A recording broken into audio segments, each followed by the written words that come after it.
So Nano Banana Pro is out and everybody's hyping it up like it's the biggest release of the year. And yeah, it's powerful, but I needed to see for myself how it performs in a real AI storytelling workflow. Not just for pretty images, I'm talking about short film work, how it handles realism, how it fits into the process, what breaks, what speeds me up, what slows me down, and honestly, what are the best ways to use it without getting caught up in all the hype. So right when Nano Banana Pro was released, I dropped it directly into my short film AI workflow. From idea to shot design to emotional shots, multiple angles, character consistency, all the way down to text accuracy in a story setting. And in this video, I'm gonna walk you through what I learned and help you cut through some of the noise. So if you're an AI filmmaker or a video creator trying to actually make stories with these tools, this video is for you. But before we dive in, I'm Khalil from AI for Real Life, and I've been over on TikTok for the past year making mini tutorials, breaking down new AI tools and showing people how to actually use them in their workflows. But lately, I decided to jump back over here to YouTube so I can slow things down a little bit and really get into the ins and outs of all these tools and helping you understand what actually works for AI filmmaking, storytelling, and content creation. And on top of that, I've been making cinematic AI short films and music videos for myself and for clients. And through that process, I've learned which tools work where, how to mix them, how to get cinematic quality on a budget, which is a big thing, and how to build scenes that feel real. Every day I'm bouncing between tools like Nano Banana, Flow, Higgsfield, Midjourney, Meta, Kling, all of those. But not just to test them out, but because each one solves a different problem in my workflow. And knowing how to use the right tool at the right time is a big part of what I do.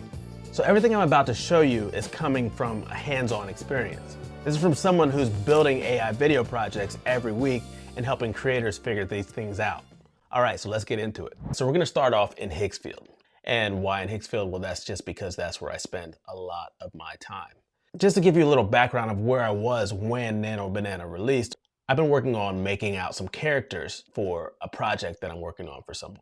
And what I was trying to do was get the most realistic, photorealistic sort of characters as possible. And the model that I was finding that was doing the best with this was Reeve. And I've used Reeve for a long time, but they're newly available in Higgsfield, so I've been using them over there. And you can see by the images here that it was doing a pretty good job, right?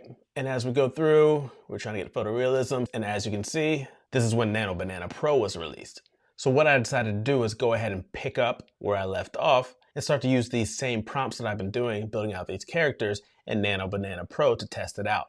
So these are the first images that I ever made with Nano Banana Pro. All right, if you look at some of these images, if somebody showed me this, I wouldn't know that it was made with AI, and I use AI a lot. And I bet there's people that can tell, but honestly, looking at it is pretty impressive. And these are all the things that people have already discussed about Nano Banana Pro, so I'm not gonna dive too deep into all of this, but these are just some of my initial images that I was generating using some of the prompts that I had already had set up for these other characters. So at this point, what I decided to do was dive in a bit deeper. And what I did was I jumped over into ChatGPT and asked ChatGPT to draw me up some prompts. First, I did the whole prompt template and got it prepped and ready. And then after that, I went ahead and had it go ahead and build me out some prompts just to test all the different things that everybody was saying that Nano Banana Pro does well or does better than it did before. So I went through and did all the different tests: photorealism, text rendering, macro close-ups, prompt adherence. And you've seen a lot of videos about this, so I'm not gonna dive super deep into this, but it did a really good job at all of these. I was really impressed.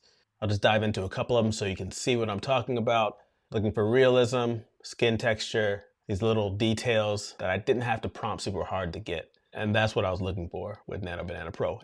And it delivered. And as I was doing this, these are the prompts that ChatGPT gave me, right? But I decided in another chat thread to try to take it up a notch, because what I was hearing was that Nano Banana Pro is powered by Gemini 3, which is a reasoning model. So I wanted to see how it actually did with a different style of prompting.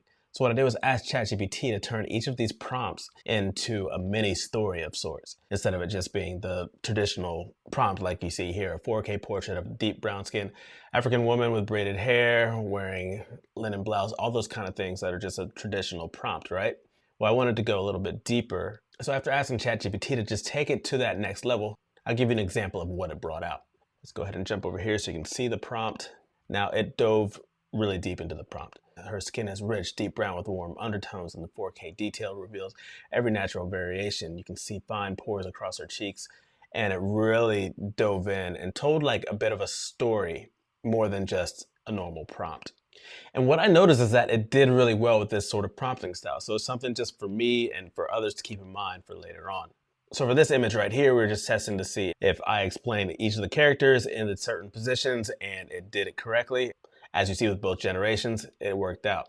And then we dove into text rendering. And like I said, you've seen these all over the place, so I'm not gonna dive super deep into these, but being able to do stuff like this with one prompt without any errors is really impressive. All right, so I'm not gonna bore you with all of that stuff, but once I was doing this, I started to realize a few different things. First of all, when I did this macro test prompt, I noticed when zooming in, the reflection in her eyes, those little details. So what I wanted to try next was seeing how well it did with telling a story through these details. So for this one here, I wanted the story to actually be what she was looking at, not actually her eye. So with a very similar macro prompt, I tried to tell the story through the reflection in her eye. Because you see that she's sad, but what is she sad about? Well, it's right there. And these are the kind of details that Nano Banana Pro can bring out that some of the models weren't doing so well before. Because before, if you have something coming out at 1080p, you're not going to be able to zoom in like that. And one of the things that really I'm loving about Nano Banana Pro is that you can do it up to 4K resolution. So if you have something at 4K, you've got some space to actually zoom in, have the camera come in and show those details. Here's an example that I did with just a little generation just to test that whole concept out. All right, for this one I use Kling just to do a zoom in to what she's looking at. Second generation, very similar. So what Nano Banana Pro is allowing me to do are these details and have a control over it. Because before, if you would try to do something like that and the resolution wasn't high enough and the detail wasn't there, then you're gonna get a lot more artifacts. It'll start to make up stuff because the information is not there, but with that information there, it zooms right in. And that's without the first frame, last frame sort of technique. So that's pretty impressive.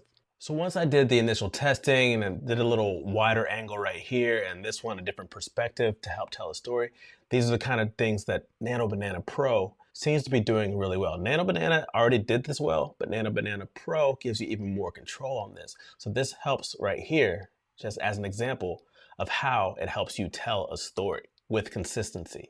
So after that, I started looking at more cinematic sort of setups, right? The character in this cinematic scene, using the rule of thirds and all these kind of things. But one thing that I've noticed with actually most of the models is that it has a difficult time actually keeping consistency when you drop in characters of color. So to give you an example, this is the image that I got back from Nano Banana Pro. Great image, right? But the character's face that I dropped in as one of the elements was this character. And even though there's a lot of similarities, it's not the same guy. And that happens a lot with all of the models.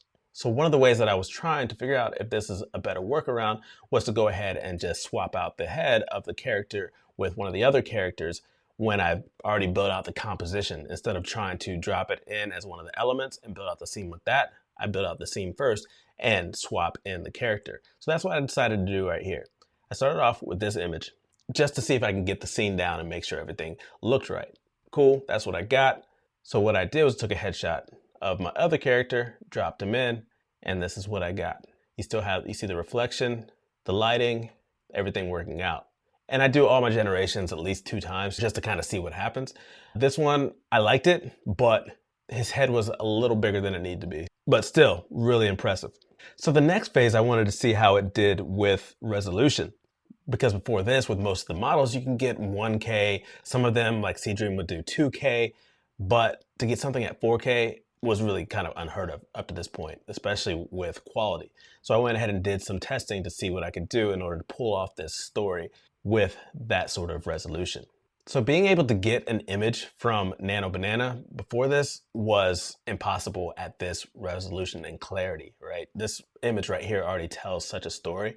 But when you've got it coming in at 4K, it just already adds all those details. And what would happen before is you'd have to take this image because it would come in at 1080p or lower for a lot of the models, and then you'd have to upscale it, which is an extra step, which is using extra credits, all those kind of things. But now having the ability to get quality like this right out of the box is huge. So with this image, I was doing some more testing, just trying to tell the story, trying to bring out the different images, and it was doing a great job. The details were there. I was trying to figure out how to get it from being such a disheveled sort of look to a poor look, but a well-kept look. So I was going through the process of figuring these things out. But as I was doing it, I wasn't getting the exact like cinematic sort of feel that I wanted to. And what happens is you get in these sort of rabbit holes with these models. This new model came out, so I'm really focused on that this whole time. I'm going to use this, use this, use this. But then I stopped for a second and was like, there's other models that I like, and I like them for a reason. And one of them is Midjourney. Midjourney does really well with style. It's got its own particular style. Like when it comes to faces, sometimes I don't necessarily love it just because it's got its own Midjourney style and it can kind of point it out in the crowd. But when it comes to just other things like the scene and the feel and the vibe, it does a really great job. So what I tried to do from here was take this whole concept and move it over to Midjourney. Like I said at the very beginning, I like to save money. I like to do things really well, but on a budget. So right now, Meta has incorporated Midjourney into its whole system. And I'm not going to get into the details of that. You can look that up if you want, but they've done this sort of collaboration, and Meta images and video is powered by Midjourney right now. So instead of going back and forth and trying to figure out how to get like this cinematic shot in Nano Banana Pro, I just jumped over to Midjourney and made some of these images, knowing that it was going to have that sort of style that I was looking for. Just look at this. I mean, it gives you more of this, that vibe, that feel. You just feel this a lot more. So from here, what I did was I downloaded this from Midjourney. And the cool thing about Nano Banana Pro right now is that you can bring in images. So what I did was I took that image from Midjourney, brought it back into Nano Banana Pro, and then asked for some modifications. And the great thing about Nano Banana Pro is that once you bring that in and you ask for these changes, you can automatically spit it back out at 2K, 4K, whatever you want. So it's kind of like upscaling it and modifying it in one step. And that right there saves me time and credits. So just look at all these different options. This is when I went through and was just asking for different angles of the shot in order to help tell a story, and maybe do like a first frame, last frame sort of thing, or just do jump cuts where I'm telling the story from different perspectives, or just give me different options of how to shoot this thing. Now, we talked a little bit earlier about how it renders text really well, right? But how does that help you tell a story? Well, this is a prime example right here. Before, if I would try to switch the angle and then add in text and all that stuff, all the text is going to be messed up. So it makes it unusable. But now with Nano Banana Pro, you can actually get usable text that helps tell the story. Because before this, why is she upset? Yeah, we can do a narration, a voiceover or whatever, or we can just cut to this shot and you know exactly what's going on. She's behind on her bill. She's really stressed out. And that's how the accuracy of Nano Banana Pro can help you actually tell the story without having to do things like a voiceover. One thing that you need to keep in mind while using Nano Banana Pro in Higgsfield is that if you're using the unlimited option, which comes with the plan that I have right now, it's a lot slower than if you're paying for it. So when you're iterating and trying to figure stuff out, it's not actually a good process to use it over in Higgsfield or some of these other platforms where you can do the free unlimited generations, because it takes such a long time, which is not great for the creative process. So what I end up doing is using a combination of platforms in order to get this process down, because while this is generating, I can be iterating on a different platform. Let me go ahead and break down for you what I'm doing and why. So when I'm looking to generate, I need to be able to figure out stuff and get a generation and think about what I did with the prompt, or how to reprompt this, or how to get a different angle to get a better feel. So I can't wait a lot of time to get that result back. So what I've been doing is starting everything off over in Gemini. And see, Gemini is free for now, and you can just generate images, and it doesn't take much time. Okay, here's a prompt in one of my other chats. Let's go ahead and copy this prompt just to show you how this works.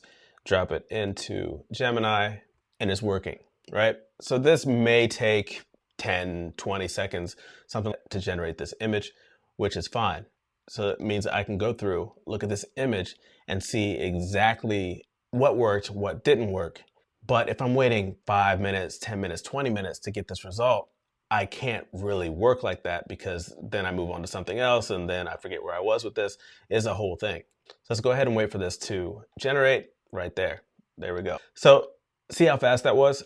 But there's a problem with this. With Gemini, you're gonna get this watermark here. They're gonna always give you the watermark. And then when you download it, I think the last file that I downloaded, let's see how big this one is, but the last file that I downloaded was like 500 kilobytes or something like that. And with the file being that small, there's just not enough data there to really do anything with. All right, so it's downloaded. This one ended up being 5.9 megabytes, which is actually not that bad. That's usable, but we still have that watermark there. So that's one of the reasons that you can't really use these images from Gemini. You can go through, take an extra step, take out the watermark, all that, but there's other options. So the second option that I do for brainstorming is actually I jump over into Flow. And with Flow, the great thing about it is that you have an option for up to 4 outputs. So what you see is that it's creating 4 images for me now.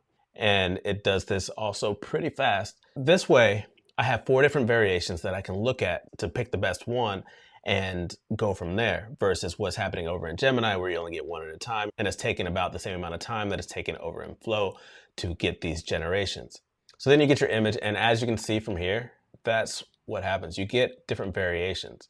And instead of doing it one at a time, you can have 4 of them to choose from. But let's talk about why I don't just stay in Flow. So I downloaded the image from Flow, and look right here, it is 645 kilobytes, which is unusable. So even though I can generate 4 different variations, these are unusable.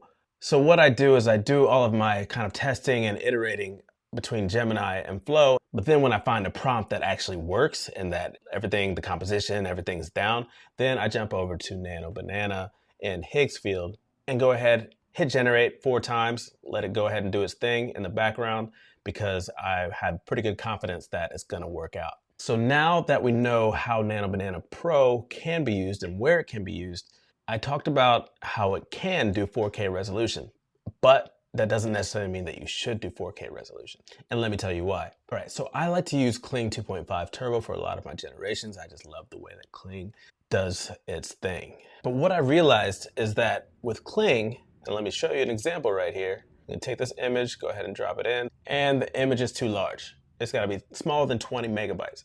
So what I realized is that when you generate an image at 4K, it actually ends up being a lot of times over 20 megabytes. So what I started doing was generating them at 2K, so it fell within that threshold, and I can go ahead and just take it, generate it, and drop it straight into whatever video generator I wanted to use in order to bring it to life.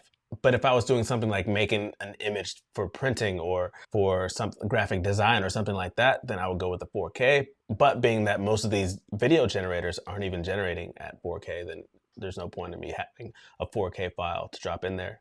So I went ahead and just made the executive decision just to stay with 2K when it comes to images that I'm gonna be using for video generation.